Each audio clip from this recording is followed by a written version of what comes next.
Okay everybody, this is going to be a Truck Camper 101 video. We're going to talk a little bit about setting up the camper on your truck. Then we'll talk a little bit about the operation, and then we'll touch on some maintenance pieces. So this truck camper is a Northstar 850 SC, and it's on an 8-foot bed. And SC stands for self-contained, meaning that it actually has a bathroom in it. We'll talk more about that in a moment. I'm gonna go underneath and see what the camper is resting on. You have some 2x6 boards. I think there's 5 or 6 of them, and they're cut to length and they go all the way across the bed. Then we have a sheet of plywood. I think it's 1/2-inch plywood on top of that. And then we have a rubber, I think it's called a horse mat. And that is to give a little bit of cushion. It's all just laying in there. These can't slip out, obviously. It's just sitting on top of that. Now, a friend of mine, he just puts some 2x6s in the bottom of his truck bed and lays it on the 2x6s. I've also seen people build kind of complicated and really nice frames in the bottom of their truck beds too. It's sitting high enough up to where I can get out of the truck and I don't hit my head.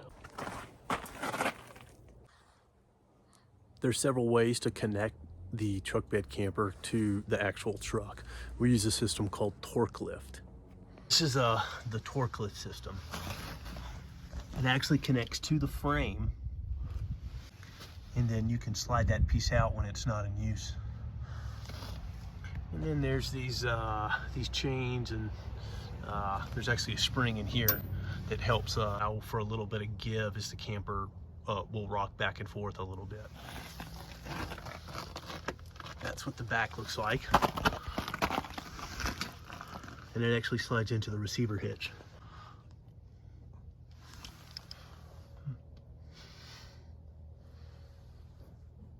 In my opinion, these are by far the most stable way to attach a truck camper. This is the most basic torque lift kit.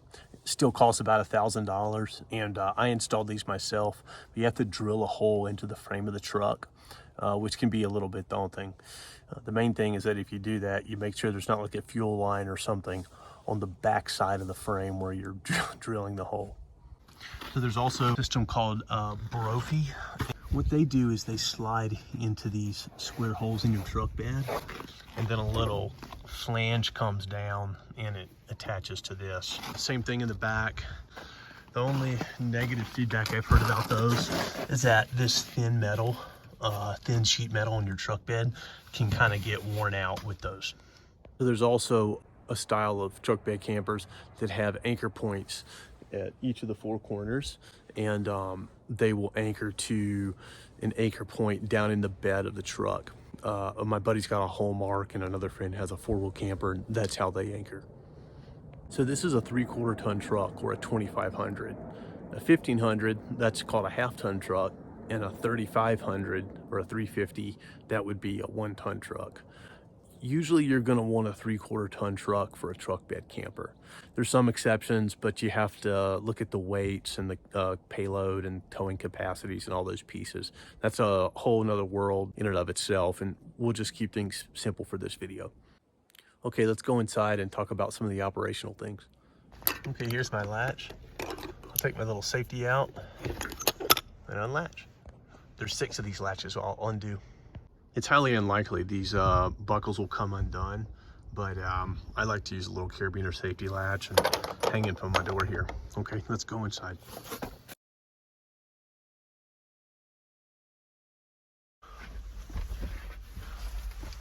I'm gonna get our little crank out here and crank it up. There's a safety over there that will catch.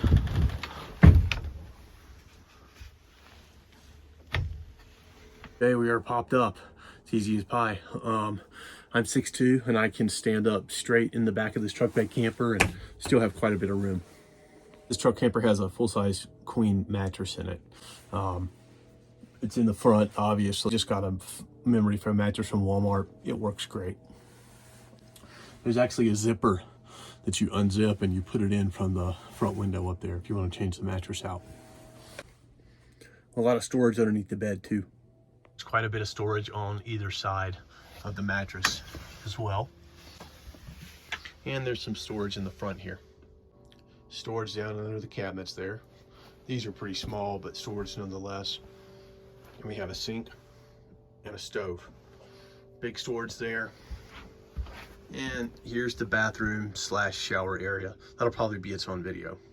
The camper's popped up, so let's talk about the power sources. So number one, there's propane. Number two, there's what's called shore power, which is plugging it in to either an RV campsite plug-in or a generator.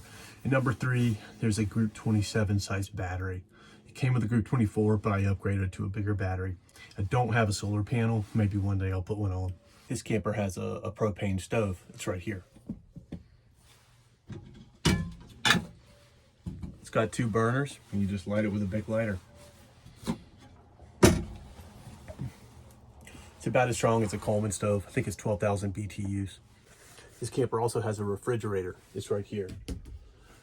The fridge can run off of propane. It can run off of shore power, or it can run off the battery as well.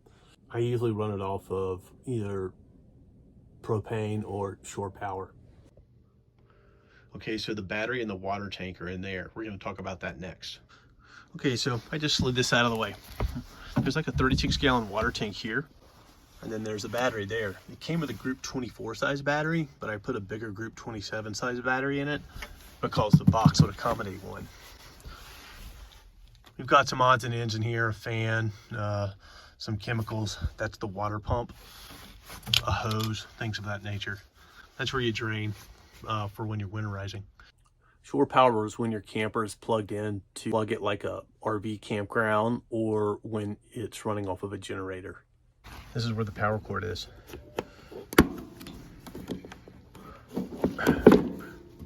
It's a 30 amp plug. Looks like that.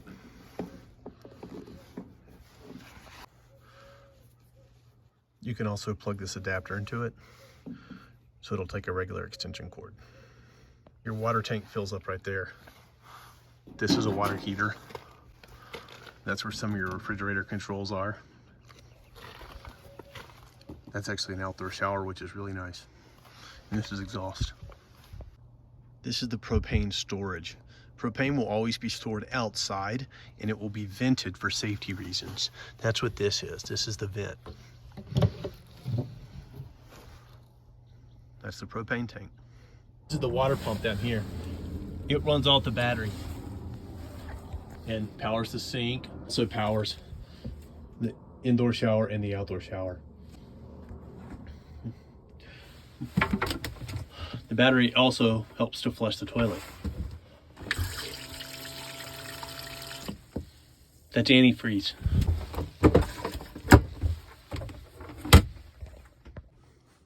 In the summertime, we just flush it with regular water. This is a carbon monoxide detector and a small little battery meter that actually doesn't work very well. This is the heat, and it runs off of propane. There's where the heat comes out. It's very, very warm, and it works well. In the wintertime, we'll often bring a generator, and then we run the space heater off of a generator as well. That's so we don't use all the propane, and so we have a secondary way to heat the thing. So the lights are all LED. And they run off the battery too. One of the best things about this camper is that you can unzip all the windows, and it lets in a lot of light, and you can kind of get a 360 view. I'll show you how it works.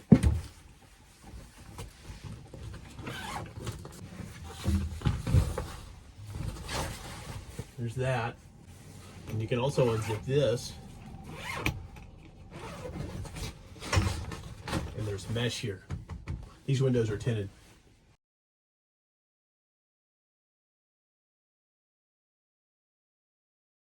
So apparently you can get an insulating layer that actually pins up around the fabric as well. And they're supposed to be pretty helpful in the wintertime. Just use it like this and it works okay for us. We've got some really warm sleeping bags we'll use, and down blankets and things in the winter. So if you look up here, you'll see the fan. To use the fan, you twist this and open that and then turn it on.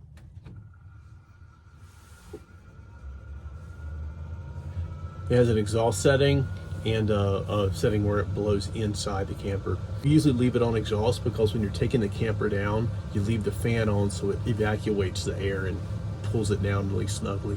The campers have gray water and black water tanks. Gray water is your dirty dishwater or the water from your shower. Black water, that's from the bathroom. The black water tank is in the form of what's called a cassette for this cassette toilet. It's made by a company called Thereford, and I'll probably do a video just about that separately. It works really well. We really like it. It's clean. You don't even know it's there. The gray water tank is about 13 gallons, and you drain that from the outside. So to drain your gray water tank, you would take this cap off, attach your hose here that clips on, and then put your hose into whatever receptacle is taking the gray water. And then you pull this knob out that needs to be replaced, obviously, and that would drain your gray water tank. Right now there's antifreeze in the gray water tank. So this is the power plug that you plug into your car, and that makes your brake lights work. Your running lights, which are the lights up high, brake lights, and it also charges the battery inside your truck camper. You don't want to leave this plugged in when the truck camper is just sitting. You want to make sure you unplug it so you don't create a drain or kill your batteries.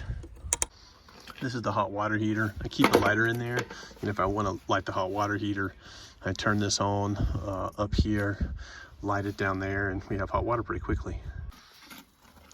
You drain the hot water heater right here. Some hot water heaters have what's called a sacrificial anode rod. This one doesn't because it's propane and not electric. The water heater has electric power. The sacrificial anode rod helps maintain the life of the water heater by interfering with corrosion. So lastly, let's talk about some maintenance pieces. The first thing is keeping your camper clean. I will usually wash this down with the power washer car wash after every time we take it out. Inside, obviously, we wipe things down and keep it clean in here too. We even have a little vacuum that we use.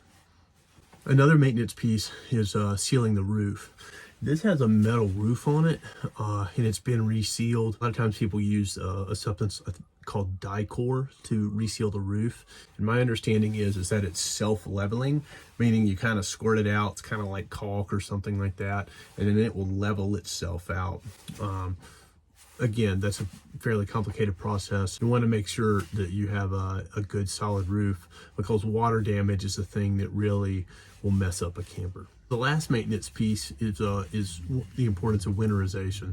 Obviously, if water freezes in the pipes or in a tank, then it can burst, and then you can have a different kind of water damage. But you want to make sure that all your water lines are either filled with antifreeze, or you can attach a fitting to the city water inlet and blow compressed air and flush all the water out with compressed air. So when I do the winterization, basically I just drain the water out of the tank, and then I'll take a jug of antifreeze, undo the water line that goes into the water tank, and I'll poke it in the antifreeze bottle and then suck it up with the water pump and run all the faucets until antifreeze comes out of them. If you're going to winterize a camper, make sure you do a lot of research on it, because it's more complicated than it sounds. In the wintertime, if your camper doesn't get used for, say 3 or 4 months at a time, what can happen is your battery will naturally discharge. And then if it gets really cold, particularly if it gets below freezing, the battery can freeze, and then that battery will fail. What that means is that you want to periodically plug in your drive around on your car and make sure that your battery is getting charged up. That battery meter should say 12.6, maybe 12.5. I think it says 12.4 now, but like I said, it's not very accurate. And I actually charged it just the other day overnight, so it should be good to go. So another maintenance piece related to propane tanks is that in really cold weather, sometimes the seals in the propane tank won't make a connection to the pigtail like they should. I believe this is because maybe the seal contracts since it's really cold, but I've had propane leaking out of the tank where the pigtail attached. So I use these propane tanks called Flame King. They seem to be higher quality and have a better seal. In addition to that, I also carry one of these things. This is a little propane canister, and it's got an extra tank in here. This would be an extra 5-pound tank, whereas the big one you saw earlier is your typical 20-pound propane tank. Okay, everybody, thanks for watching. I'm gonna go ahead, turn the fan on, lower this top, and latch everything up. So if you like the video, please hit like and subscribe, and take care. Stay tuned for next time.